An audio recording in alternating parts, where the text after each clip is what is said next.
Perfecto. Bueno, bienvenidos de nuevo a estos episodios de la serie La Universidad del Futuro, que ya van para 81 episodios. Estamos muy contentos de compartir con las personas. Ya que interactuamos tanto con tecnología, pues ya llegó el momento de empezar a crear estas redes y estos equipos de aprendizaje y estamos invitando a bailar a las personas acá en estos programas, a contar historias. Creemos que esa es una manera muy bonita de también fortalecer la esperanza, la comunidad, de fortalecer el diálogo. Y el diálogo es algo muy importante para todo, para la educación, pero también para la creación de la nueva cultura que estamos como empezando como a darle un poquito más de voz. Y bueno, estamos hoy con una invitada muy especial, Judith Bautista. Bienvenida, Judith. Mm. Muchas gracias, Andrés. Qué chévere esta coincidencia de encontrarnos en esta caminata con tus programas y con la Universidad del Futuro. Me encantó el nombre. Así es. Entonces, bueno, para calentar motores un poco, pues el objetivo es como que podamos acá hablar sobre unos temas. Yo propongo esos el tema de la religión, me parece un tema muy importante hoy en estos días de crisis del significado y de tantos problemas de salud mental que hay en la población. Creo que eso es un tema, el de la espiritualidad y el de la religión, que pueden nutrir mucho eh, el significado y el propósito de las personas en la vida y las ganas de vivir. Creo que el haber dejado pues al margen un poco en nuestra sociedad de esos espacios, pues creo que no son como tan convenientes y eso ha sido, en toda la historia hemos tenido la necesidad, como decía este sociólogo del siglo XIX, Durkheim, hablaba mucho de que la religión era como la cristalización de los valores compartidos para la tribu. Entonces como que parece muy importante esa cristalización, volverlos a recordar, actualizar un poco, mirar un poco cuál sería el propósito de un espacio de religarse, ¿cierto? De conectarse con el otro y de maneras más profundas, y eso es lo que estamos haciendo con esos programas. Entonces te invito un poquito a que nos cuentes. Yo no te voy a hacer como una presentación de qué haces ni quién eres, sino como que tú en el relato vayas surcando un poquito. Me gustaría un poco que nos contaras algo de tu experiencia, de tus hitos en tu vida, de algunos momentos que quieras señalar que puedan ser importantes para ubicarnos en este primer momento que es como más biográfico, aparte de tu vida desde el vientre hasta nuestros días, como lo hemos estado como invitando como a esa narrativa, y ahí ya vamos como ir ligando algunos temas, especialmente este de la religión, el diálogo interreligioso, que ya como es en la segunda parte, pues profundizaremos, y en la publicación que acaban de hacer, que me parece muy interesante, de la cual hablaremos hoy, de las violencias espirituales, un concepto que me parece también muy pertinente para limpiar un poquito aquella maraña de cosas que están imposibilitando que esta narrativa y este nuevo mito pues se pueda eh, volver más potente para el siglo XXI, con más actualizado ese meme, ¿cierto? Entonces, bienvenida, Judith, a contarnos un poco de ti, de tus experiencias y de lugares de aprendizaje. Tú tienes un perfil muy variopinto, entonces me parece muy bonito poderlo mostrar también así, porque eres cantante, poeta, presbítera, entonces como que maravilloso. Me parece muy chévere. Muchos de los perfiles que han estado acá en este programa también han tenido como eso, y eso me parece también muy como un patrón muy poderoso de personas que se mueven en varios frentes, y eso es algo que me alegra mucho que poder conversar desde ahí. Mm. Ah, qué chévere. Muchísimas gracias. Bueno, me encanta cómo abres esto con el tema primero, de los valores compartidos como un hecho religioso y el tema del mito. Cuando me preguntas sobre mi vida, finalmente lo que me estás preguntando es cuál es mi mito, cuál es el mito que yo he ido construyendo con, con, Mm. con mi vida, o sea, y ese mito pues tiene unos hitos y bueno, sí, yo creo que yo creo que es el nacimiento, Mm. primero que todo. Eh, Venir a este mundo es ya un wow, como un abrirte. Y bueno, en mi caso hay un relato de mi nacimiento que pues, yo nací con bilis en la sangre y yo me iba a morir. Si no fuera porque un personaje, mi mamá contaba un personaje de unos 24 años, decía barbudito, parecía como un Jesús, decía mi mamá. Ujú. me donó su sangre y pues gracias a este personaje pues me hicieron transfusión completa de sangre y sobreviví. A los 2 días de nacida tuvieron que hacer eso. Entonces, para mí ese es un hito fundante porque es mi vida se la debo a un acto de solidaridad, a un acto de alguien que en generosidad pues se ofrendó un pedacito de sí por mí. Otros sin duda aprender a escribir, aprender a tocar guitarra, o sea, son como esos actos de encontrarte. Hubo un hito particular a mis 11 años que fue ver la película Hermano Sol, Hermana Luna.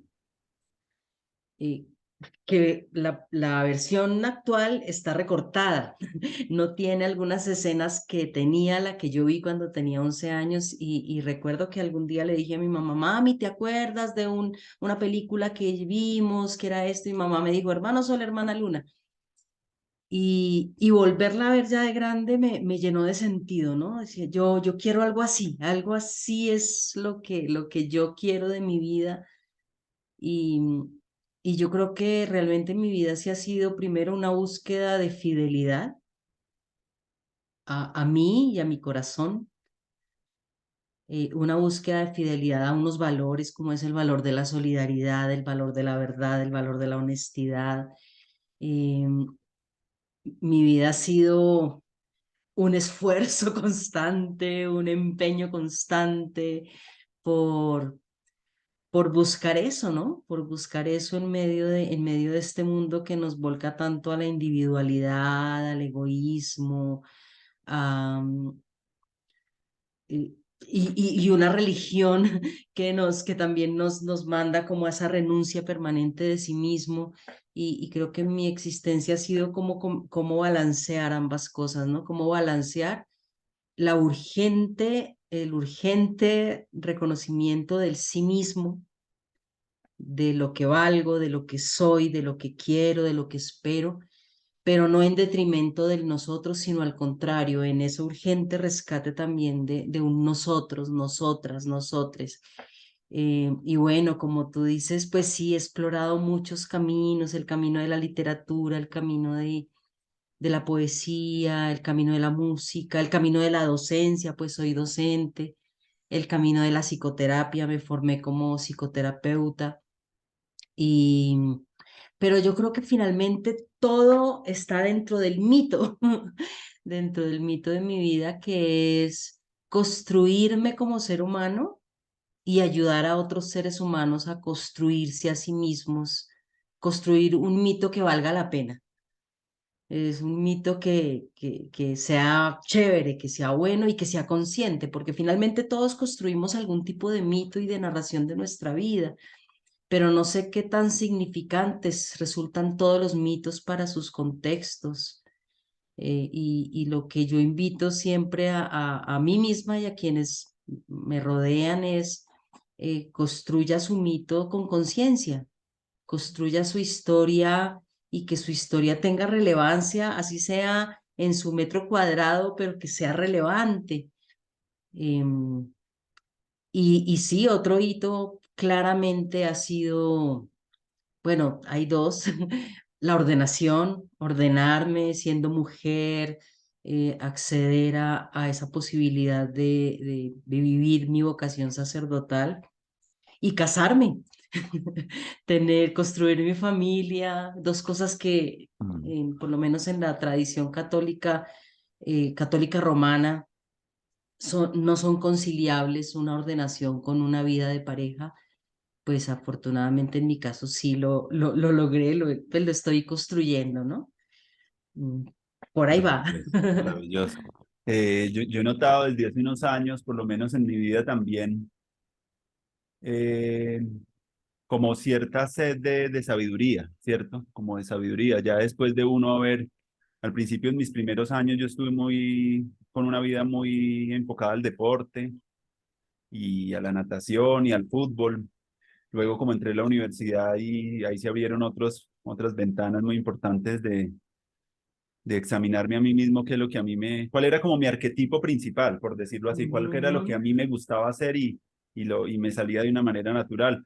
Y entré a estudiar una carrera más en relación a la ingeniería y luego me di cuenta de que palpitaba en mí como un deseo por la filosofía, la literatura y como que Mm. siempre como desacomodándome y buscándome en una búsqueda permanente, ¿cierto? No quedándome siempre, ese mito tiene que estarse autocorrigiendo permanentemente, o por lo menos yo Total. lo he visto así en mi vida, que no, en algunos momentos después de esos estudios, la parte ya del activismo me empezó a interesar y empecé a publicar también.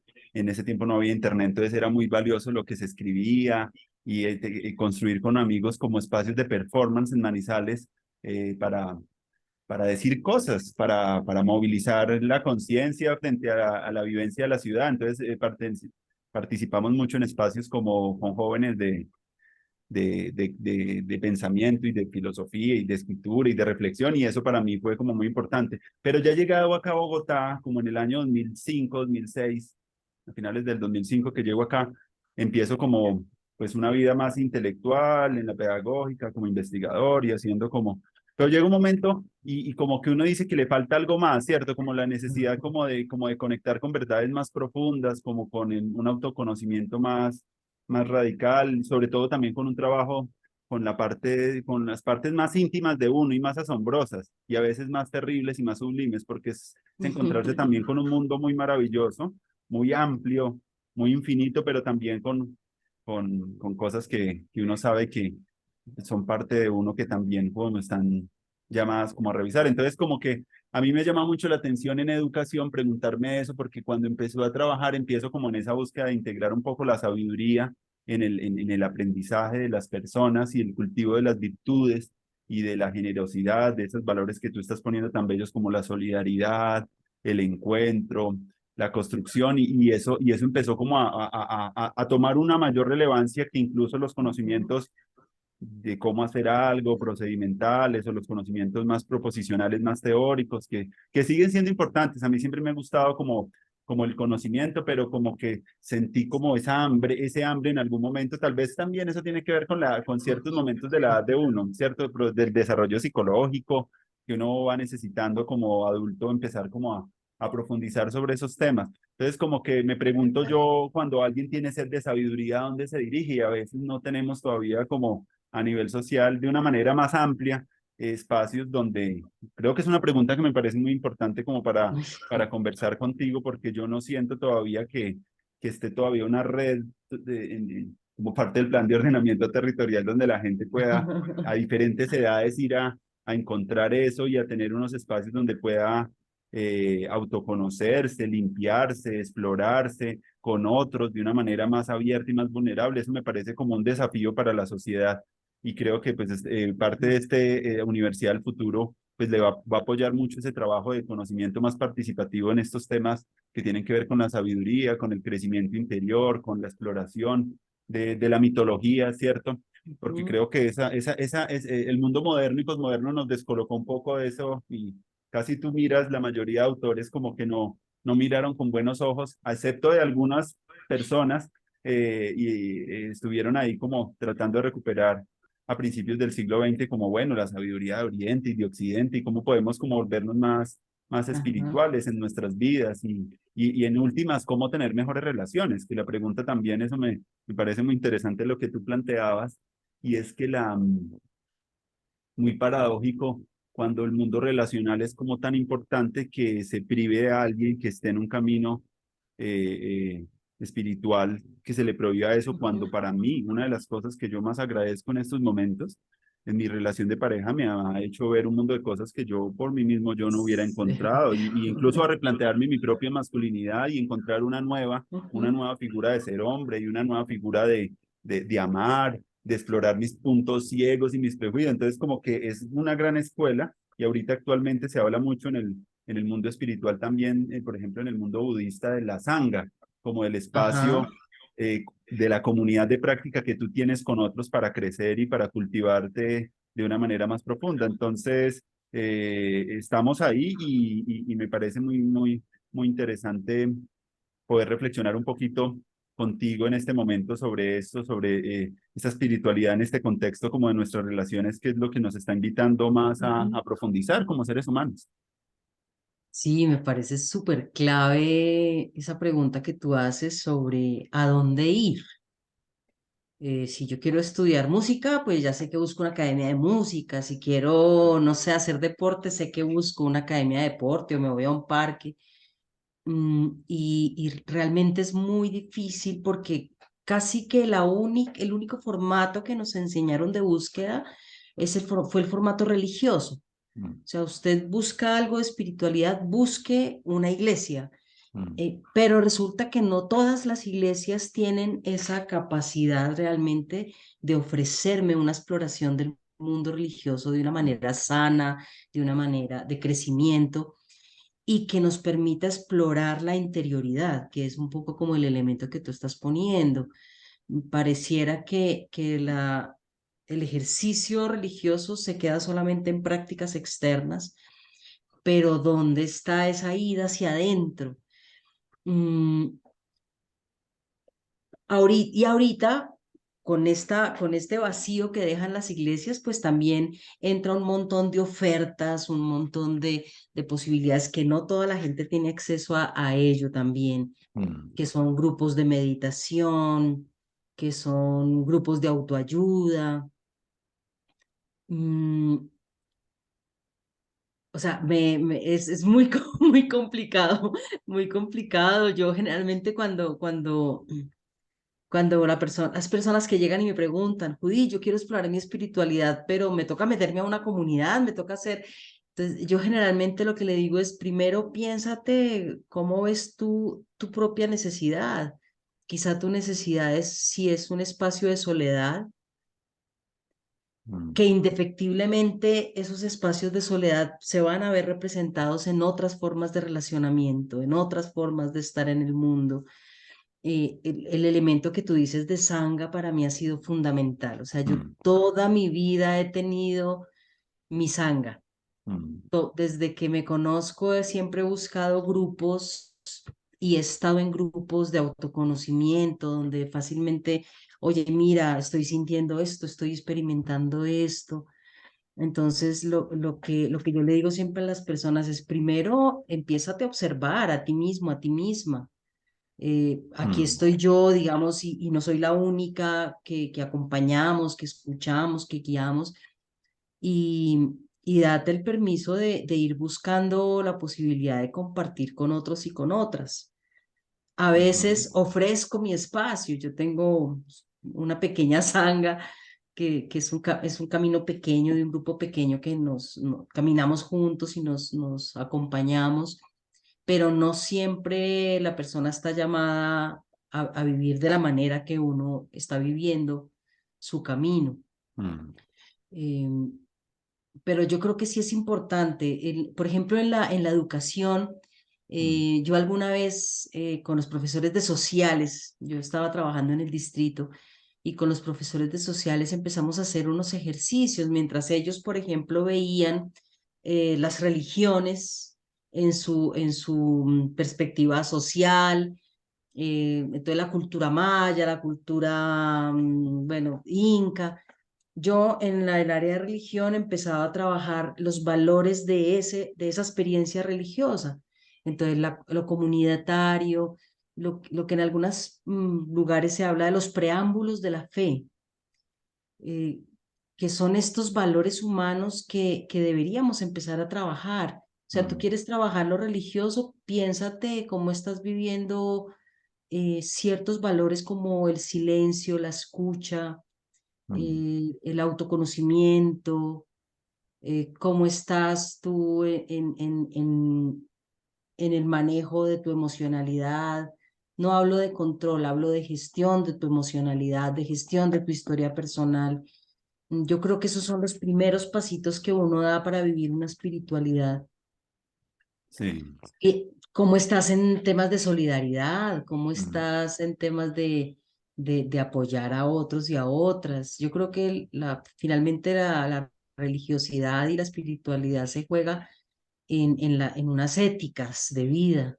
mm, Mm, Y bueno, y eso es un camino además muy solitario, porque es que es tu camino. O sea, mm, tú arrancas a buscar y por ahí dicen, hay un cuentico que a mí me gusta mucho que es de, de los zorros, que un zorro vio un conejo y el zorro salió corriendo a cazar el conejo.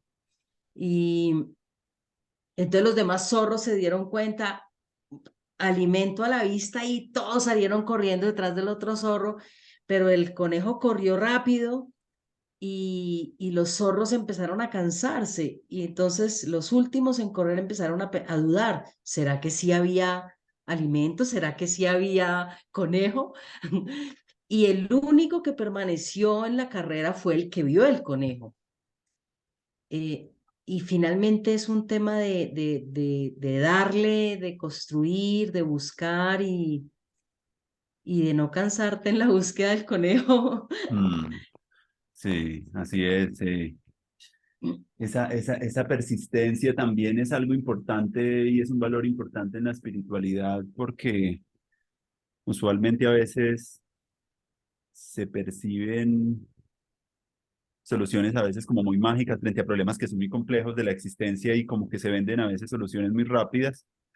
Y yo me he preguntado en estos días también frente a temas pues que la vida tiene cosas muy bellas, pero pues siempre vamos a tener que relacionarnos como con la incertidumbre, con la muerte, con el dolor, con la desazón y esos recursos psicológicos aún no están tan integrados en nuestra cultura y entre nosotros. Entonces, yo me preguntaba mucho cómo también esa espiritualidad nos puede aprender a lidiar con esas tácticas de autoengaño que nos permitan no jugar de una manera más realista y no como evasivas, que es una de las cosas que yo también he percibido, además que he visto una necesidad muy grande, por lo menos a mí cuando estuve acá en Bogotá también participé de algunos encuentros con personas que estaban caminando un poco lo urbano ancestral, Ujú. porque también eso ha sido una senda de muchos jóvenes y de personas acá en el mundo, pues eso es una gran tendencia buscando un poco su propia tradición, su propio linaje, su propio mito, porque en últimas esa es una Ujú. sed de buscar un poco el mito, los rituales, los círculos de palabras, los espacios, las Ujú. comunidades sagradas a las que uno pertenece y la ecología de práctica, ¿cierto? Porque estas personas que están caminando esto, pues practican ciertas cosas y Ujú. tienen ciertas prácticas que también van hacia ese caminar interiormente. Entonces, como que planteándome eso, pues una de las cosas que yo he estado preguntándome es eso, cómo también en una espiritualidad del siglo XXI más actualizada nos debe llevar también a evitar como no engañarnos a nosotros mismos con lo que llaman el bypass espiritual, como utilizar Ujú. ciertas prácticas o teorías, sobre todo más como cosas más intelectuales de la espiritualidad para evadirse uno como de su propio mundo y creo que está el llamado a que nosotros como seres humanos podamos nosotros ser más recursivos a la hora de relacionarnos con eso, con esas cosas que nos desbordan, que son monstruosas, que son difíciles. Por ejemplo, hablar acá solo de las cosas que están pasando en el mundo, pues hay cosas muy bonitas porque pues vemos nacer como todos estos esfuerzos de tribalidad y eso está maravilloso, pero por el otro lado, pues uno ve el cambio climático, ve las desigualdades, ve pues la muerte, por ejemplo, Las hace guerras. poco murió una amiga de una manera de un accidente y fue pues algo muy brutal, una gran investigadora Ujú. acá de Bogotá, entonces como que todos esos momentos también me han llevado a pensar también como que invitan a una nueva ética, pero también como una estética también. Y no es una estética solamente ya de lo claro, de solo de lo consciente, sino una estética también de abrazar un poquito también esos Ujú. momentos. Y esa es una invitación que yo vengo sintiendo en algún momento.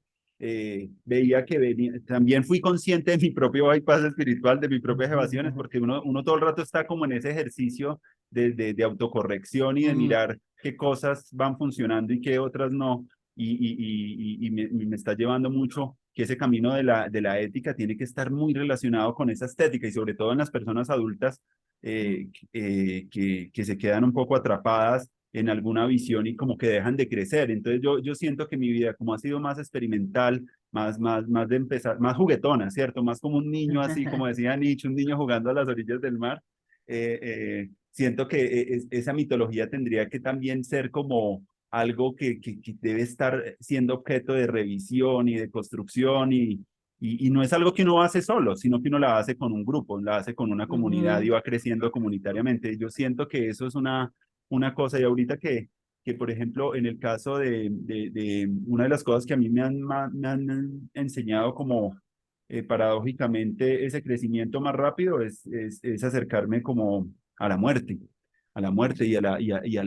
y a personas que se van y eso de que ya no estás y como que aún siendo uno mortal, uno puede hacer de la vida una obra de arte, puede seguir experimentando actos que traigan más belleza, más bondad y más verdad al mundo, ¿cierto? ujú, A pesar de que tenemos como todas esas dificultades, pues vuelve otra vez como a ser necesario como perdonar, ¿cierto? Es como que en vez de las prácticas de agradecimiento, como que uno está todo el rato como en un azar entre unos estados muy bellos de trascendencia en su vida, pero por el otro lado hay unos momentos donde vuelve otra vez como a sentir uno otra vez el peso de, "Uah", como que, entonces como que esa oscilación me parece muy importante para pensar un nuevo tipo de espiritualidad, no negando un poco la tragedia, no negando un poco la dificultad, porque muchas de o por lo menos para mí, el acercamiento que tuve al principio, cuando empezaba a degustar estos elixires de la espiritualidad y de las prácticas como la oración, la meditación, la contemplación, e incluso esta que me parece una de las que yo siento que más me están gustando ahorita,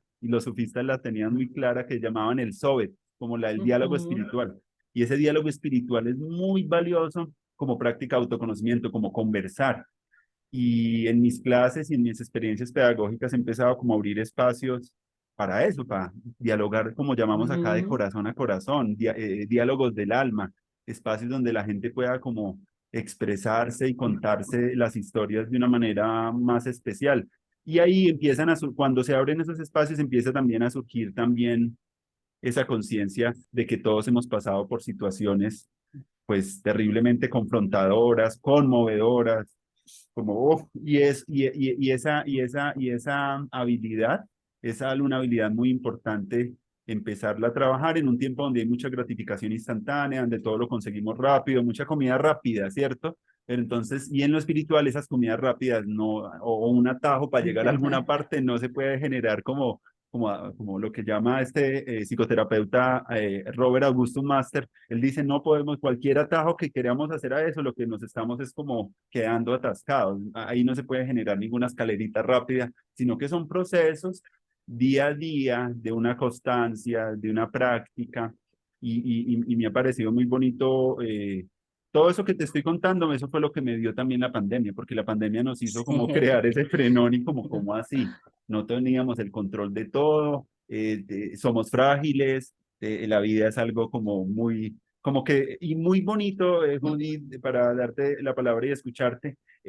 Parece que en la escuela, y como yo trabajo con formación de maestros, pues muchos dicen que han empezado a surgir esa necesidad de la inteligencia emocional, como que se vuelve un atractor muy fuerte el cultivo de la sabiduría en la educación por todas estas cosas que curiosamente van pasando en la humanidad y vamos desplazando un poquito como esas cosas que veníamos haciendo y ya después de pandemia uno ya no podría seguir haciendo ni ser lo mismo. Entonces como que me parece muy bonito lo paradójico que mucha de la divinidad o lo más sagrado parece estar también en esa relación que uno tiene con lo que no puede Mm, comprender racionalmente y te hace dar como un salto como de conciencia o un salto pero no para devolverte como sino como para desafiarte a sí mismos. Entonces, mm, como que es muy bonito, como que el escenario es un escenario complejo, muy caótico también, pero por el otro lado, como que hay detrás de eso como una semillita de algo que está como buscando plantarse en una huertica comunitaria para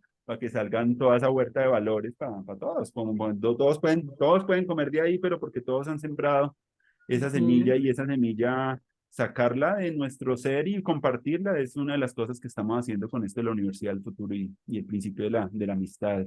Pues yo creo que yo sí tengo como algo que agradecer en mi vida, es como a mis amigos y a las personas con las cuales yo he podido como sentirme yo como parte de algo, compartir algo, crecer con algo, claro. en las instituciones también ha habido algo bueno, pero siento que es más como por esta necesidad de construir estos espacios por ahí. Entonces, como que te pongo el tema de eso del autoengaño y del bypass para hablar un poquito de eso, porque me parece un tema importante y creo que en el libro hay como que ustedes publicaron de las violencias espirituales, eh, eh, me llevan a reflexionar también en buena parte y creo que cuando lo leía alcanzaba yo a mirar un poco cómo, qué cosas de pronto, malos usos que hacemos de esto, ¿cierto? Que no solo Ujú, se dan en lo cristiano, ustedes hablan de la supremacía cristiana, pero uno lo ve también en algunos espacios donde hay una relación de dominación de alguien frente a algo, ya sea en la escuela, ya sea en la medicina, ya sea también en los mundos chamánicos, a veces también han pasado donde se han dado cosas de abusos. Y yo me preguntaba mucho también ujú. como, son temas que lo invitan a uno como a trabajar, uno dice, ve, pero ¿cómo así? ¿Cómo así? Hablemos un poquito más de eso. Más que salir en el activismo como a generar como una denuncia o lo que yo te comentaba cuando hablábamos, como que invitas como a reunirse otra vez, como en tu grupo y Ujú. empezar como a dirimir, a comprender más profundamente. Y ese es el llamado que estamos para hacer también en la escuela, coger todos los aprendizajes eh, posibles que podemos tener de todo el caos que hay en la humanidad, porque como eso se puede volver objeto de aprendizaje, se puede volver objeto de aprendizaje cuando tú ves algo que pasa en tu sociedad, eso se puede volver como algo para aprender en tu comunidad y en secreto, en una cosa más íntima, en una cosa donde permitan movilizar a las personas y no quedarnos solamente como en otra vez, irnos hacia el exterior, sino como coger eso y sacarle como el amargo y el dulce. Entonces, me gustaría como que tú qué piensas de cómo podríamos empezar a trabajar eso Uy. más como sociedad. Un tema Bueno, son grande. muchos temas, Mm, son muchos temas, pero sí, yo creo que tú has tocado algo importante y es el, ¿cuál es el ejercicio de espiritualidad pertinente para estos tiempos? mm, Yo durante la pandemia, así como tú empezaste con tu canal, empecé con mi canal, con un programa que yo llamé La Ñapa. Pero mm, ese programa inicialmente fue un esfuerzo de rescatar los regalos espirituales de la pandemia. mm, Cómo la pandemia resultó un regalo realmente duro. Lloramos, sufrimos, todavía seguimos viviendo los embates de lo que sucedió. mm, Y cuando hablo de la pandemia no hablo solamente del coronavirus como tal y de lo que aconteció, sino al lado estaban aconteciendo guerras en el mundo, al mm, lado estaba todo el estallido social aquí en Colombia y en otros países. Es decir, en el contexto de la pandemia estamos hablando de que la vida estaba en movimiento y de mm, formas muy dolorosas. Entonces yo rescaté algunos regalos que nos daba la pandemia que tiene que ver con esto mm, de no comerle cuento a esas promesas de valor de pare de sufrir, de usted rece 3 rosarios y mejor dicho, la vida se le arregla. em, y después, bueno, después trataré de tocar el tema de esto de la violencia porque finalmente tiene mucho que ver. mm. Y yo rescataba el simple hecho de quedes en casa como valor. Llevábamos años, corra para acá, corra para allá y de repente, bueno, no todos nos tocó, pero a la mayoría, quedes en su casa. Mm, Empezar a darte cuenta de lo lejos que estabas de tu esposa, de tus hijos, empezar a darte cuenta lo lejos que estabas de las dinámicas familiares, empezar a darte cuenta de las cosas que habías olvidado hacer y que te gustaban, como pintar, bailar, cocinar. mm, el tema de la pausa. Yo tengo un mm, programa, un programa de la ñapa dedicado a la pausa. mm, La pandemia nos volvió a enseñar el valor de la pausa. mm, Pare, pare y tome conciencia de lo que está haciendo. mm, Entonces yo decía, bueno, y todo se convirtió en una pausa, pero ¿qué hacíamos con la pausa? mm, Yo recuerdo las campañas que hacían, porque tuve que venir, a mí la pandemia me cogió en el campo y tuve que venir a Bogotá por temas de salud. y recuerdo que veía en las esquinas pasaban gente del Ministerio de Salud y estas cosas, Secretaría de Salud, diciéndole a la gente cómo estar en la pandemia. Entonces decían lavado de manos y todo esto, y ocúpese, haga cosas. O sea, es el tema de no asuma la soledad, no asuma la pausa, no asuma mm, el silencio. Entonces mucha gente estaba en un desazón tremendo porque no lograba hallarse en sí mismo. Volver a casa y quedarse en casa no es solamente quedarse en medio de las cuatro paredes, es qué mm, pasa aquí dentro de tu piel y de tus huesos, que no puedes quedarte quieto, quieta, en silencio contigo mismo. Y mm, empieza uno a reconocer los desazones que hay consigo mismo, lo que tú decías, ¿no? mm. Esos aspectos oscuros, incómodos de Incómodos. nosotros mismos. eh, y ese fue otro regalo de la pandemia. Y otro que a mí realmente valoré profundamente es este tema de la muerte y de la enfermedad. Nos puso de cara a la muerte y a la Mm, enfermedad. Y finalmente, pues esa es la vida. mm, O sea, no es un tema ni religioso, ni espiritual, ni filosófico. Es la biología de la vida la que nos presenta la finitud, el error, ah, el ensayo y el error, el dolor, la enfermedad, la muerte. Y al lado nos da la amistad, el vínculo, la cercanía, los nacimientos. O sea, la vida siempre está en permanente movimiento. mm, Y yo tenía un amigo que decía, uy, en la pandemia nos volvimos mortales, parecía que antes éramos inmortales.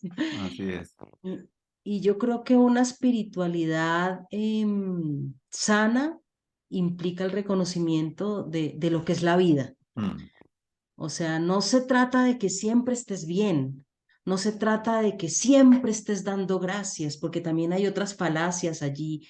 No se trata de que no, yo estoy bien porque yo creo, porque yo doy gracias, porque mm, no, se trata de cómo vas desarrollando las capacidades para vivir el dolor, la muerte, la mm, enfermedad, la alegría, la fiesta, mm, porque todo forma parte de la vida. mm. Y tú has hecho mucho énfasis en esto de lo colectivo y yo sí creo que sí. Uy, Hay mucha gente que por los dolores que le ha generado la religiosidad institucional, opta por alejarse y opta por no vivir su espiritualidad. Mm, Y yo creo que parte de la sanación es esto, de volvernos a juntar en actos religiosos. mm, Actos religiosos que nos sanen, que nos reconstruyan.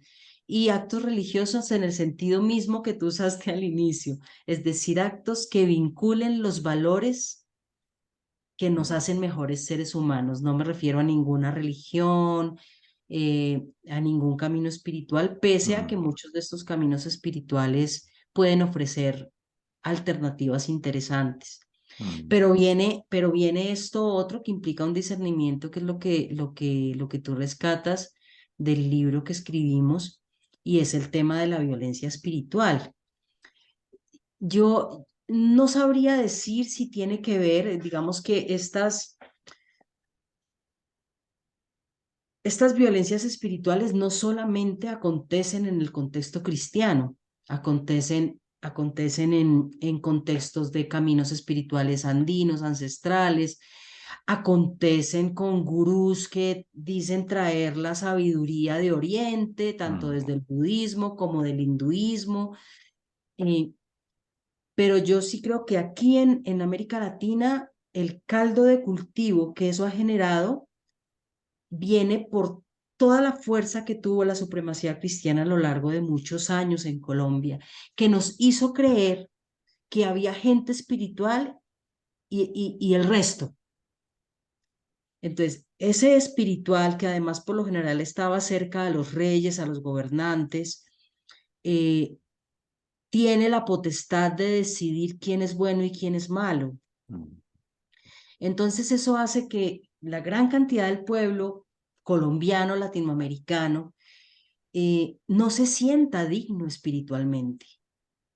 No nos sentimos dignos de Dios. Y más si hemos cometido algún error que las iglesias catalogan como pecados capitales, pues no nos acercamos a Dios porque qué miedo, ese man nos va a castigar y yo no quiero el castigo de Dios, pero termino castigándome a mí mismo en silencio permanentemente Mm, porque no me siento digno ni digna. Yo creería que eso tiene mucho que ver con la supremacía cristiana, como llegó el cristianismo aquí a América Latina, con las imposiciones con las que llegó, permeado de todo este sistema feudal también, en el que, pues en el libro lo decimos, mm, había una suerte de contrato entre el señor feudal y sus feudos.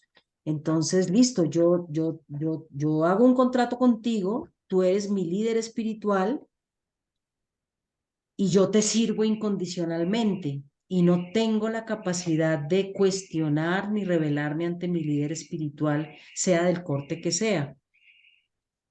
Y eso hace que los líderes espirituales tengan una gran posibilidad de abusar de sus seguidores, de mm. dañar a sus seguidores. Y eso es lo que nosotros en el libro llamamos el abuso religioso.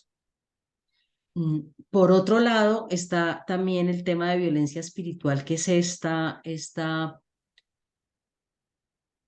que cualquier persona, porque maneja cualquier tipo de religión o de fe o de camino espiritual, se cree con el derecho de decirle a los demás cómo tienen que vivir.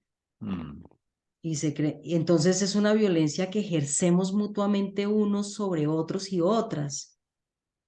Que porque tú no vives mi camino espiritual, yo te hago sentir que tú no eres digno, digna o tengo el derecho de insultarte en la calle, o porque no eres el tipo de hombre o mujer que mi religión dice que debe ser. Entonces tengo el derecho de insultarte, de golpearte o incluso de asesinarte. Y yo creo que todo eso, o sea, tanto la violencia espiritual como el abuso religioso, son un caldo de cultivo primero para que quienes buscan una auténtica espiritualidad no sepan a dónde ir, mm. porque llegan a estos grupos y se encuentran maltratados, heridos, dañados, y eso es lo que queremos de pronto como visibilizar con el libro, pero también que pulula estos tipos de violencia sin ningún control, y sin ningún tipo pues de dosificación, no sé. Por ejemplo, ahorita en Costa Rica hay un ejercicio de llevar a ley normativas el tema del abuso religioso. Por ejemplo, ya hay gente intentando incluir la violencia religiosa y el abuso espiritual, el abuso religioso, que haya maneras legales de denunciar a un pastor, de denunciar a un sacerdote por abusos que no sean exclusivamente de tipo sexual, Ujú, que el abuso sexual entra dentro de la violencia espiritual y religiosa, pero no es la única forma de violencia. La primera este tema de cristianos o gente espiritual de primera y segunda categoría. O sea, mm, el gurú, el gurú pasa por encima de todas las personas y nadie le puede cuestionar, nadie le puede decir nada. El gurú puede hacer que las personas trabajen gratis para él, para ella. Y todo esto es un tema que no permite a las personas volver sobre sí mismas, mm, porque es que también para asumir estas incertidumbres de la vida, la muerte, la enfermedad, el dolor, el quedarse sin trabajo, el que no me alcanzó esta mes para pagar los servicios, todo eso, para convertir esas experiencias de la vida en experiencia espiritual, se requiere autoconfianza, se requiere creer en mí mismo y en mi capacidad. Y eso es lo que nos han quitado muchos de estas tradiciones religiosas. O sea, claro, y usted no empezando. piense. Mm, Usted no piense, usted pregúntele al pastor o a la pastora, porque hay alguien que ministra y alguien que es palabra de Dios. Tú no eres palabra de Dios. Si yo no soy palabra de Dios, ¿de dónde voy a agarrar la fuerza para enfrentar esta Mm. vida que es divina, es hermosa, pero es supremamente retadora. Hay un punto ahí en el libro que me llama mucho la atención y yo me ponía a reflexionar un poco que esa supremacía es la misma que hay en el racismo, es la misma que hay en el sexismo, es la misma que hay en el especismo, cuando yo ya no considero que somos el pináculo de la evolución y las otras cosas pues son menos, o en el racismo donde hay como esas ontologías de sujeto y objeto son como las del amo y el esclavo, que son muy preocupantes y se dan en todos los contextos. Con la colonización llegaron muy fuertes, ¿cierto? Todo ese espíritu de control del otro, pero la pregunta yo también me la estoy haciendo como por el lado también más psicológico de ver los patrones, cómo podemos empezar a crear una cultura pensando mucho en esta feminista que me gusta mucho que se llama Audre Lorde y los feminismos negros de Bell Hooks, que invitan es como a también a señalar el problema, pero a mirar cómo crear la cultura para convertir ese problema en otra cosa. Me he preguntado mucho de cuando los niños están creciendo, en las mismas familias también a veces incluso desde el mismo vientre, dicen los que están trabajando los temas de apego Mm, seguro y de epigenética, que cuando hay mucho estrés en el niño o un estado de abandono, los niños se contraen también, ¿cierto? Porque no tienen las herramientas para lidiar con tanto estrés y eso va afectando su sistema inmunológico, nervioso, todas esas experiencias adversas que los niños tienen en la primera infancia y en su vida,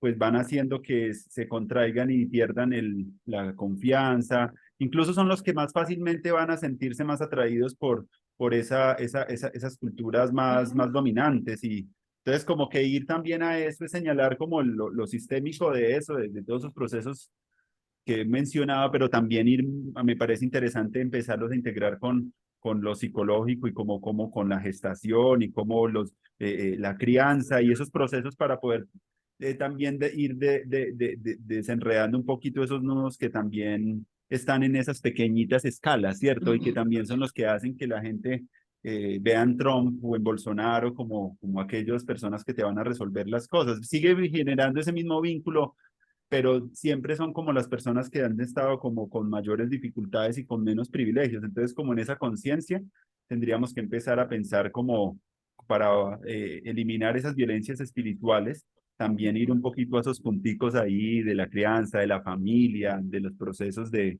apego que nosotros tenemos, como esos apegos más sanos, porque eso se ve en muchas expresiones. Incluso yo leí un trabajo de los jóvenes de Europa que se van hacia el ISIS, van buscando mm, también un entorno de pertenencia y de seguridad a través de un desencanto de una incertidumbre muy profunda como ser europeo y ellos ven ahí como un lugar donde se reafirma una identidad como más fuerte que ellos necesitan porque no la tuvieron, no tuvieron padre, no tuvieron madre o estuvieron como en una soledad muy brutal. mm. Entonces como que esas necesidades de pertenencia tenemos que empezar y eso me lo dicen mucho los jóvenes, los más jóvenes, chicos de 18 y 20 años que nacieron con Internet, no tienen a veces, a pesar de que pueden tener muchos likes o tener muchos seguidores, se encuentran muy solos. Y a mí Sí. me gustaría preguntarte a ti en esa relación un poco para que habláramos de esa relación entre espiritualidad y salud mental.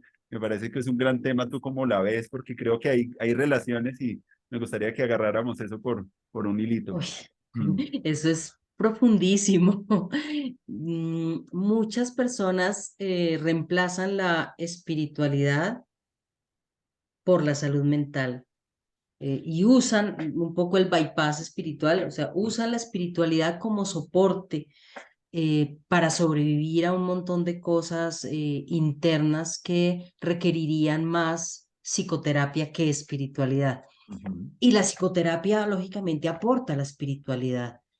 Yo creo que uno de los trabajos que tenemos que hacer como sociedad ahora profundamente es recomponernos, porque así como tú hablabas del niño o la niña frente a un hecho traumático que se tensiona y se colapsa, eh, se paraliza, muchos de nosotros actualmente adultos estamos paralizados, Mm.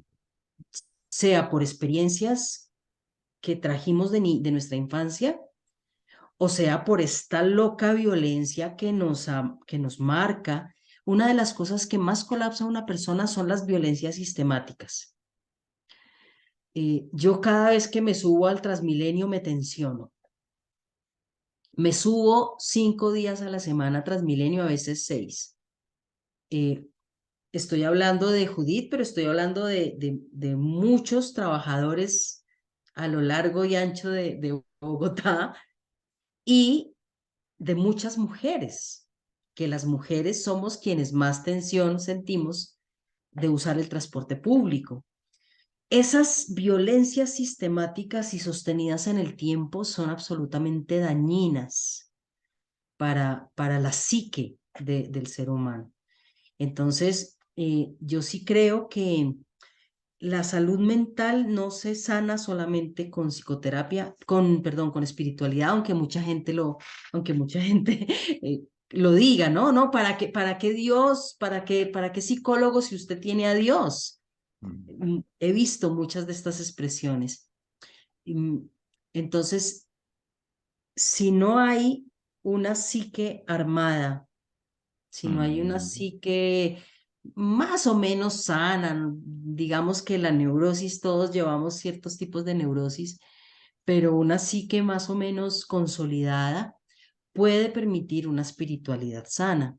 Y si mm, no, lo que tenemos es un montón de inseguridades insatisfechas, de miedos, eh, de, de odios hacia sí mismo, que se colocan en el seguimiento a líderes religiosos, líderes espirituales, líderes deportivos, líderes artísticos, como un tema como si el líder mm, me muestra eso que yo quisiera hacer, pero que no soy, que no creo, que no puedo brillar de esa manera, entonces lo busco. Entonces, yo sí creo que parte de lo que deberíamos hacer para, tú hablas de la Universidad del Futuro y mm, yo creo que la Universidad del Futuro implica unas espiritualidades del futuro, unas mm, religiosidades del futuro. Es generar estos ejercicios de recomponernos.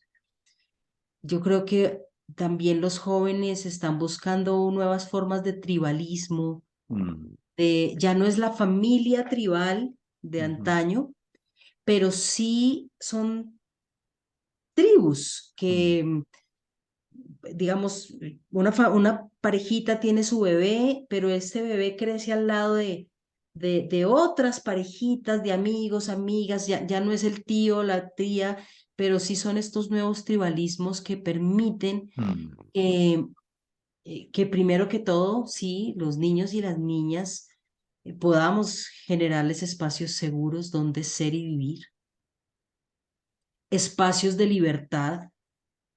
Yo hablo de la escuela del no, que muchos pasamos por la escuela del no, eh,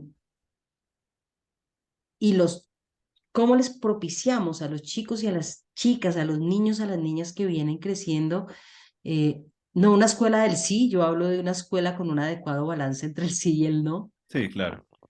porque creo que precisamente la espiritualidad implica también esta capacidad de yo saber a qué le digo que sí y a qué le digo que no.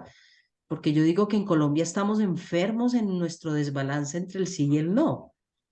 Mm, Mm, Hay muchas cosas a las que hace rato tuvimos que habernos plantado y decir no, no más, no más mm, guerra, no más muerte, no más corrupción, no más. Y no hemos sido capaces de decir no. Y hay cosas a las que necesitamos decirles sí y no tenemos tampoco la fuerza de hacerlo y nos da miedo. Y muestra de eso fue el descalabro del sí y el no, del famoso sí y el no. Para mí lo que mostró fue la enfermedad de Colombia que no sabe a qué decirle sí y a qué decirle no. mm, Y creo que una escuela donde podamos recuperar la capacidad de decidir como seres humanos, sí a la vida, sí a la realización, sí a la exploración, sí al compartir, sí al que usted sea, así sea diverso, sea diferente, sí. Yo creo que hemos recibido demasiados nos mm, a nuestro ser, muchos niños, jóvenes y ahora adultos y adultas crecieron creyendo que no podían ser ellos mismos y ellas mismas. Y eso atenta directamente contra la psique de la persona. Entonces yo Mm. sí creo que nuevas espiritualidades tienen que pasar por propuestas de sanación de psiques dañadas, psiques dolidas. Y para mí eso tiene que ver también con el cuerpo, porque esas psiques se manifiestan Eso te en iba a estos preguntar, que eso es cuerpos. una de las cosas que me gustaron más del libro, que van poniendo temas de construir un poco a esos patrones de dominación culturales, ¿cierto? Que están introyectados también como emociones muy densas, como el miedo, la culpa, la vergüenza, y con esas emociones coartan la libertad. Si uno tiene esas Ujú, emociones son más prioritarias en la vida cotidiana, uno no va a experimentar una libertad, ni mayor creatividad, ni mayor inspiración, sino que va a estar como más como en un estado más de defensividad o de desconfianza de su propio cuerpo, y me ujú, parece incluso es el cuerpo el primer territorio ahí para esa sanación, porque pues, en los estudios de traumas que se han hecho en el mundo, por ejemplo, el trabajo de Bessel van der Kolk, que habla del cuerpo lleva la cuenta, lo que nos cuenta es que todo eso va quedando ahí congelado, apretado, constreñido, y que las prácticas de liberación tienen que estar muy encarnadas, no pueden ser solamente como en la posmodernidad nos mostraron como, solo vamos a deconstruir teóricamente el mundo mentalmente. No, eso tiene eso es importante, pero eso no es integral, eso todavía no, porque podemos estarnos otra vez autoengañando, no estamos ahí sanando. La sanación ujú, requiere, como lo que ustedes dicen en el libro, encontrar una nueva tribu, una nueva comunidad, pero también tener una manera para lidiar con ese dolor. Entonces me parece ujú, chévere, y me lo preguntaba yo ahorita en estos tiempos del esclarecimiento de la verdad y de todo esto, del trabajo tan bello que hicieron estos comisionados. ujú, Eso de lo encarnado, de lo somático, tiene que ser algo muy importante, porque muchas de las cosas que yo aprendí en ciencias sociales, de las historias de la Primera Guerra Mundial y de cosas, pues fueron muy intelectuales, y claro, conozco y tengo el mapa un poco de qué pasó en el siglo ujú. XX, de esas violencias, pero yo no sentí nada de eso. Yo pasé y listo, pasé el examen y vamos al otro tema. Entonces creo que el punto que ustedes dan ahí como entreverado de esa reflexión, para que la gente vaya como auscultando sus propias historias y hacer ejercicios de anclaje y de profundidad con el cuerpo, en dónde es que están esas violencias en nuestros cuerpos, creo que Ujú, es algo que muchas personas que están en el trabajo de las ciencias sociales, de la historia, deben empezar a introducir más enfoques y líneas de tiempo más somáticas. Como una persona en Estados Unidos le escuché que hizo su doctorado sobre este tema del racismo, y él hizo experiencias donde pudieran sentir esa esclavitud y esas cosas, pero no solamente desde acá, sino como más del cuerpo, y me parece eso sí. que es uno de los elementos que yo quisiera resaltar, del trabajo que hacen con violencias espirituales, que es por ahí donde podemos iniciar, ¿verdad? Por ahí arranca el Mm. tema. Yo creo que eso, y eso todavía no se está abordando mucho así en los espacios educativos, por eso me parece chévere que lo estén Sí. haciendo así. Sí, sí, todo el tema del resurgir del cuerpo como escenario pedagógico, como escenario terapéutico, todavía está muy incipiente. Nosotros venimos trabajando en eso desde el año 2007 más o menos, Súper. que empezamos a proponer el cuerpo como escenario de sanación. Pues lógicamente sí, a través hay muchos estudios. Bueno, tú citas a Van der Kolk. A mí, uno de mis formaciones ha sido muy desde la línea de Wilhelm Reich y Alexander Lowen, Mm. mm, que hicieron un estudio muy sistemático sobre esto, de cómo los traumas se insertan en el cuerpo. Alexander Lowen descubrió o sistematizó 7 segmentos corporales en los que se instalan y se paralizan. Él habla como de encapsulamiento, como de contracturas musculares, donde está el miedo, la rabia, la impotencia. Y él con sus grupos, pues, porque no era solo él, trabajó con otros que luego se separaron, hicieron otras cosas. Está Pierracus, hay varios que han hecho diferentes cosas. pero siempre en la línea de reconocer que las experiencias traumáticas, esto que tú decías del niño, ¿no? El niño hace esto, prun, ya esto queda aquí, aquí, aquí guardado, y en el cuerpo quedan guardados muchas de las memorias traumáticas. Mm, Entonces, ha sido un proceso de irlo, por un lado, no solamente partir de la teoría, sino empezar a ver cómo es que funciona, mm, en dónde queda. Yo he hecho el ejercicio, por ejemplo, a veces le digo a la persona, ¿has sentido impotencia? Em, Listo, vamos a cerrar los ojos y vamos a mirar dónde está en tu cuerpo. mm, Y es muy, muy, muy general que la impotencia, por ejemplo, se queda como en las caderas y los pies, hay una suerte como de imposibilidad de moverse y aquí también, como que hay una imposibilidad de expresar. Entonces ha sido como un trabajo de irlo viendo y también de irlo posicionando, porque lo que tú dices es cierto. Más o menos estamos hablando desde el siglo XV, por mm, lo menos, que empezó todo el tema de la desvinculación somática. Un tema de la razón va por un lado, el cuerpo va por el otro.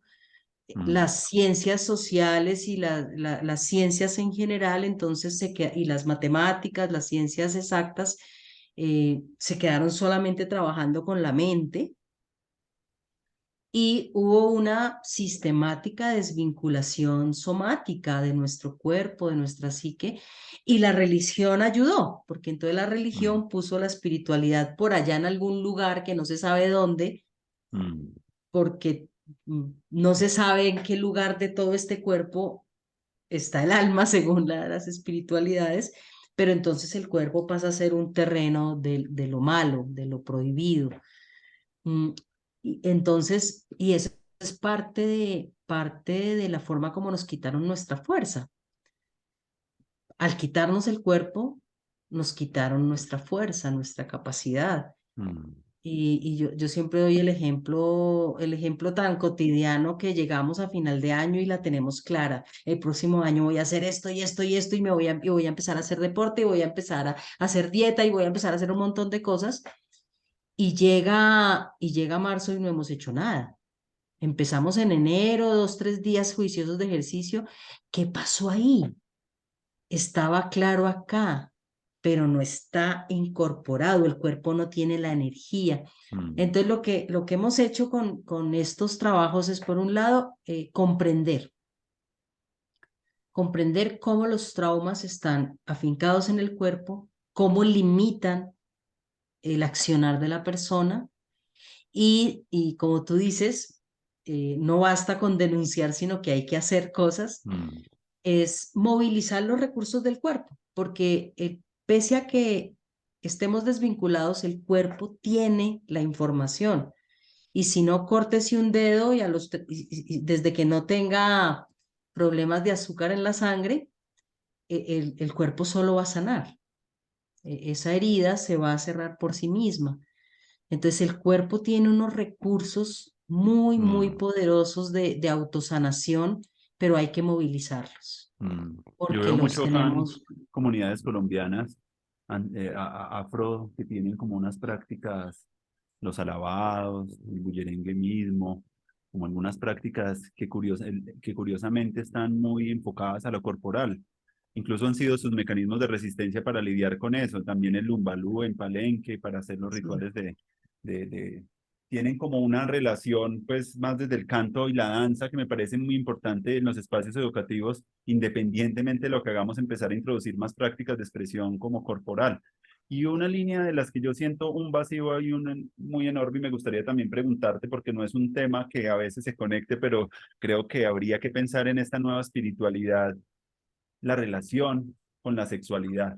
Y es un temazo porque si no estamos ahí creando un mito que no sea solamente de las enfermedades de transmisión sexual y los abortos, los embarazos, sino que sea como algo que realmente sea más inspirador. Y ahí sigo mucho el trabajo de un teólogo, Mark Gaffney, que pues, viene más de la cábala y hace un trabajo hermosísimo que llama El Retorno de Eros, y donde recoge un poquito como en las tradiciones místicas de esa tradición cabalística y unos relatos que no son los que nosotros tenemos más acceso, pero sí estaban relacionados con ese principio de contacto, de unidad, de Ujú, interdependencia, de rendirse ante el otro, de una cosa, de una poética que realmente puede no solo inspirar el acto sexual, sino toda nuestra vida. Después de yo ujú, leer eso, a Mark Gaffney en ese trabajo, yo dije, esto sí me gustó, porque el hombre, además de ujú, recoger unos autores que vienen de esa tradición espirituales, pero no estaban en esa negación del cuerpo, estaban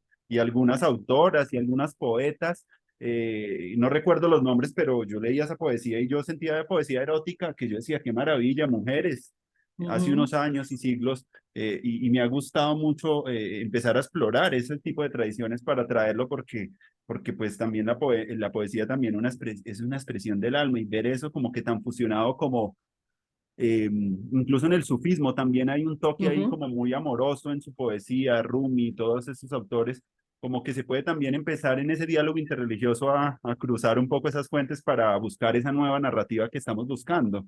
Y en esa relación espiritualidad y sexualidad y los mundos queer y todo esto que tú también has venido trabajando, me gustaría como una reflexión porque creo que nadie está todavía cruzando esto así y siento que hace falta como educadores profundizar ujú. también en cómo poder tener como una relación. Incluso el tantra, esas tradiciones tántricas me parecen también Ay, poderosas porque es también como hacer que ese deseo surja y no de una manera así como desde las ontologías sujeto-objeto que también se ven muy reflejadas en la sexualidad, sino como unas maneras más amorosas de ese fluir entre la conexión entre las personas y sus mundos. Entonces yo creo que al ujú, no tener una narrativa sexual que sea potente, nos hemos quedado en el puritanismo o en la desclasificación o en visiones muy conservadoras y muy tradicionales, en un surgimiento de unos evangelismos también conservadores sobre esos temas y lo hemos visto acá en Colombia en algunas ujú. luchas sociales y en América Latina lo dice Enrique Dussel también y lo ha alertado en los últimos conferencias que él ha hecho y que nos llaman la atención como educadores, como bueno, Ujú. ¿cómo vamos a integrar esas dos cosas que parece que nunca han tocado? ¿Cómo la ves tú, Juli? Total. Pues yo creo que tú has tocado como varios ítems y abordajes que son bien interesantes y que tiene que ver con el llamado a recuperar el dinamismo propio de la vida. O sea, cuando hablamos del cuerpo, no podemos olvidar pues el tema de la espiritualidad que toma, de la sexualidad que toma todo el ser. Mm, Yo creo que también hay una sobreidentificación de la sexualidad como solamente sobre algunas partes del cuerpo, mm, como si todo el cuerpo no fuera sexuado. mm, Y este recuperar y este construir unos nuevos relatos, unas nuevas narrativas, unas nuevas historias sobre la sexualidad que tienen que ver con, finalmente la sexualidad tiene que ver con la capacidad de relacionarnos afectivamente, dejarnos tocar mm, por la vida y ser tocados por la vida y por otros y por otras. Tiene que ver con el gozo de la creatividad. ujú, Sin sexualidad no hay creatividad. Yo que trabajo con los centros energéticos que están relacionados con la creatividad y con la fuerza son los mismos centros energéticos que están relacionados con la espiritualidad, perdón, con la sexualidad. O mm, sea, es creatividad y sexualidad van de la mano. Y en esta persecución loca hacia la espiritualidad, lo que hemos hecho es un daño enorme a la vida de las personas, perseguir, normatizar su sexualidad, sus experiencias de sexualidad. Mm, Eso por un lado. Y por otro lado, yo creo que tiene que ver también con el generar nuevas formas de contacto.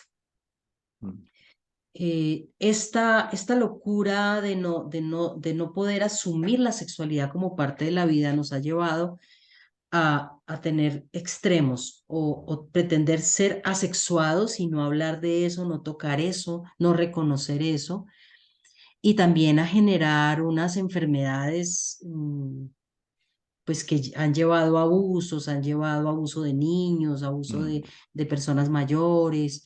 mm, y yo creo que es importante al recuperar este tema de la sexualidad, del encuentro con otros y otras desde el cuerpo, también sanar nuestro contacto. contacto sano. Somos hijos de contactos violentos, de contactos abusivos, eh, de contactos invasivos. Entonces, yo creo que parte de todo esto es recuperar el contacto respetuoso, el contacto cuidadoso, el contacto ético, pero contacto, Mm, el tacto. O sea, mm. por evitar muchas veces los abusos hemos hecho esto, nos hemos alejado del contacto y sin contacto no generamos el yo, volviendo a la psicología. Sí, nadie puede vivir. Un niño que no haya sido con contacto, Sí, muere. el contacto es el que genera el yo. La Sí. capacidad de sentir existo la genera el contacto que tenemos con otros seres humanos. Y si es un contacto sano, va a ser un yo sano. Mm.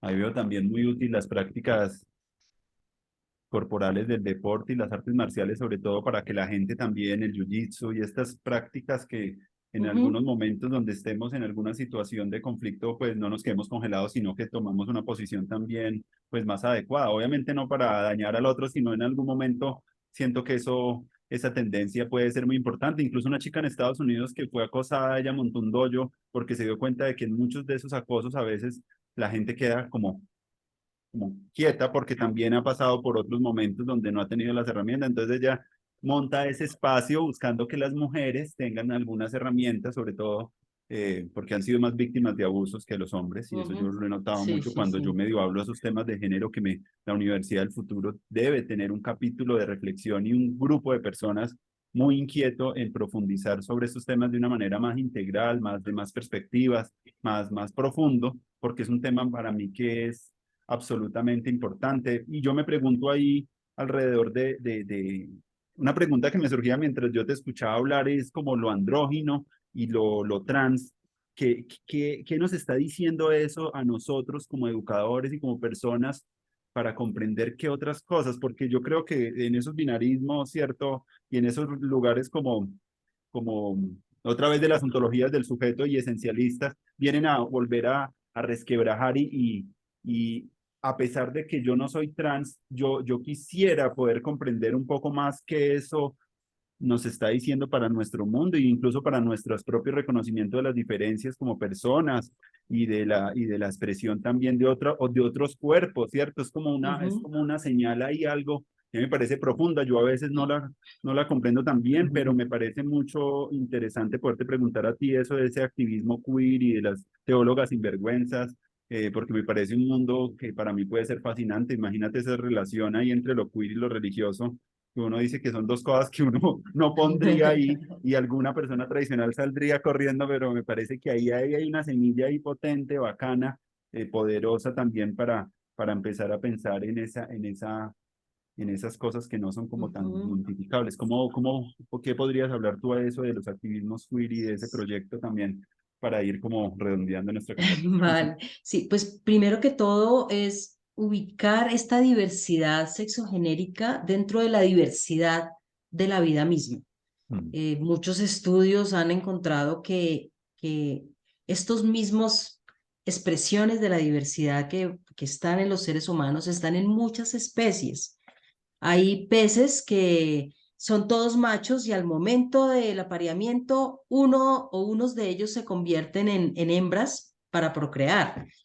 Eso es una locura. una locura. Hay plantas que son, que siendo macho, tiene una apariencia de esa misma planta hembra. O sea, hay montones. En las religiones, por ejemplo, nos han metido el dedo en la boca porque, por ejemplo, en el hinduismo hay la diosa Lakshmi, eh, es medio año es hombre y medio año es mujer. Hay Mm, varios dioses dentro del hinduismo y dentro del budismo. Tenemos dioses trans, ujú, dioses que transitan, entonces, y están mostrando la diversidad. Y yo creo que nos están mostrando es esto, es somos muchos, somos diversos y formamos parte de la creatividad del creador.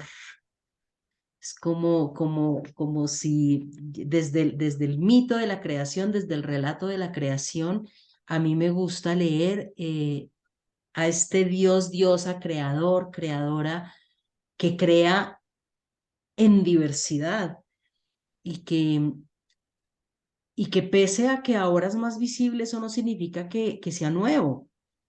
O sea, mm, toda la vida esta diversidad ha existido y yo creo que nos está llamando a, primero, a gozarnos la diversidad, mm, segundo, a bajarle el nivel a, al tema de que hay opciones mejores que otras o caminos mejores que otros, que cada quien tiene la libertad. Y habíamos empezado también con esto, nuestra charla, cada quien tiene la libertad de crear su mito, de ujú, crear su historia, de cambiar de mito si le da la gana ujú. y de cambiar cuantas veces quiera su mito personal. Entonces no se trata de defínete, entonces si eres lesbiana toda la vida vas a ser lesbiana. O sea, no, o sea, cada persona tiene su libertad de explorar, incluso si eres cisgénero, tienes toda la libertad de explorar qué tipo de hombre, qué tipo de mujer quieres ser. No hay un solo tipo de hombre y un solo tipo de mujer. Y esta espiritualidad, una nueva espiritualidad desde la perspectiva queer, es una espiritualidad pues que precisamente libera y permite a cada quien ser quien es. No sé si has visto la película, esta película Asombroso, de un chico que tiene un problema en No. su cara. Y esta película en algún momento dado termina con una frase y a mí me encanta que toda persona debería ser ovacionada en público por lo menos una vez en su vida.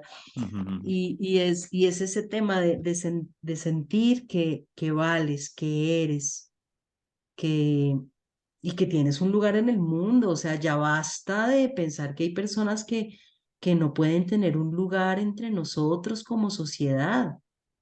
Y basta que eso se haga desde los púlpitos. mm, Ya no más, ya no más eso. Y en ese sentido, este grupo es un grupo creado en Centroamérica, entre Centroamérica y Estados Unidos, las chicas que crearon el grupo de Teología Sin Vergüenza y han ido llamando gente, ¿no? Nos han ido contactando, oiga, ¿usted quiere ser de Teología Sin Vergüenza? Que precisamente ahorita estamos en un trabajo de ir llenando, fundamentando el término. Eh, ¿Qué es no tener vergüenza? mm. ¿Qué es haber nacido con vergüenza, que te hayan inculcado la vergüenza de ser quien eres durante toda tu vida y llegar a un punto en que decidas vivir sin vergüenza y hablar de Dios sin vergüenza Mm, y sacar tu voz en las iglesias, en los grupos religiosos? En este grupo hay gente de muchos movimientos, de diversidad de movimientos espirituales y religiosos, tanto cristianos como no cristianos, muchos más dentro de tradiciones cristianas, evangélicas, católicas, mm, pero digamos con este énfasis en permitir que todos aquellos que han sentido vergüenza y que han sentido que no son dignos y dignas de Dios porque la religión y la historia así lo dijo, pues volvamos a recuperar nuestra capacidad de decirnos, ¿no? No se trata de, como decía la teología de la liberación de los 80, de hablar por los que no tienen voz. No, eso ya pasó. En este momento cada quien tiene su voz y cada quien merece tener un lugar para hablar. O sea, ya no se trata de que alguien va a hablar por otros. Ahora es que cada persona tenga su voz en este maravilloso universo que compartimos. qué alegría, Judith, todo lo que cuentas y de celebrar mucho este encuentro y todas las piezas de sabiduría que están ahí, las prácticas también que estamos invitando como a que las personas empiecen a degustar, porque esto es un asunto también de corporal, esto se tiene que practicar, no solamente creer. La diferencia entre lo esotérico y lo exotérico, como muchas de las tradiciones de la sabiduría han presentado, nos llegó mucho más por el lado de la creencia, pero no por el lado de un ejercicio constante con nosotros mismos, y ahí esa recuperación me parece de una ecología de prácticas, de muchas tradiciones para la educación, eso me parece una cosa muy esencial. La otra Sí. cosa que yo he estado viendo es como la labor del sacerdote, el chamán, el maestro, como que son como intermediarios entre tribus de la sabiduría también que hay en el mundo y como ayudar que también que invitando a que las personas puedan empezar a que cada uno tenga su propia voz Ujú. y pueda ser honrado en su dignidad y pueda ser valorado y pueda ser potenciado y ponerle a nuestro activismo espiritual también otro tipo de emociones, como tú llamabas, vamos a Mm, gozarnos la diversidad, vamos a mm, poner otros valores como la libertad, la expresión, la creatividad y eso es muy, la compasión, todas esas cosas que realmente, pero no fundamentar un activismo que también me parece muy preocupante porque también se da mucho en nuestra sociedad lo que llama René Girard de los chivos expiatorios y buscar como otra vez la quema de brujas y yo veo que eso tiene como un propósito de hacernos como ver algo, pero a veces también soy un poquito sospechoso de algunos movimientos que quieran hacer eso para solo buscar el culpable, pero no buscamos como otra vez lo exterior, ¿cierto? Otra vez ir allá, vamos a quemar en la plaza pública, vamos a todo lo que está pasando a través de redes sociales. Yo siento que también es la invitación a que entre que más tribus conformadas puedan empezar a dirimir y a resolver incluso como en principio de justicia restaurativa, justicia divina, justicia, ujú. empezar a meterle como maneras más creativas de cómo resolver, otra vez como lo que estábamos hablando al inicio, maneras más creativas para resolver esas cosas que están mal en la sociedad. Y ahí es donde nosotros como personas y como profesores y como líderes de nuestros espacios, podemos ser más creativos a la invitación a cómo podemos empezar a sanar eso, porque eso no es una cosa de hace poquito, son traumas históricos que llevan años en nosotros y son históricos.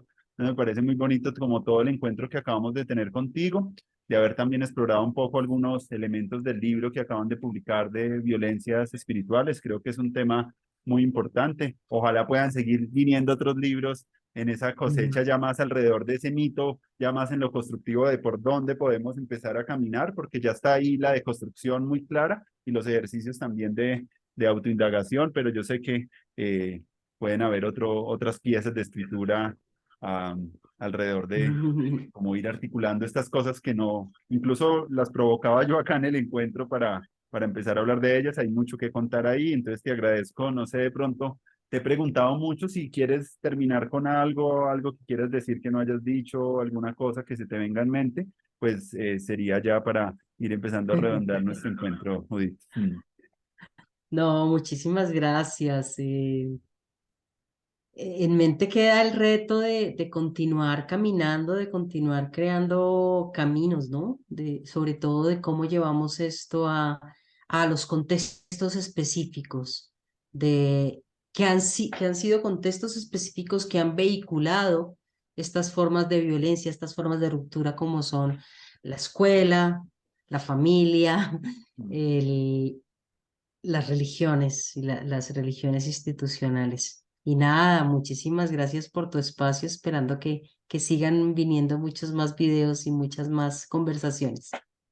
Gracias, Judith.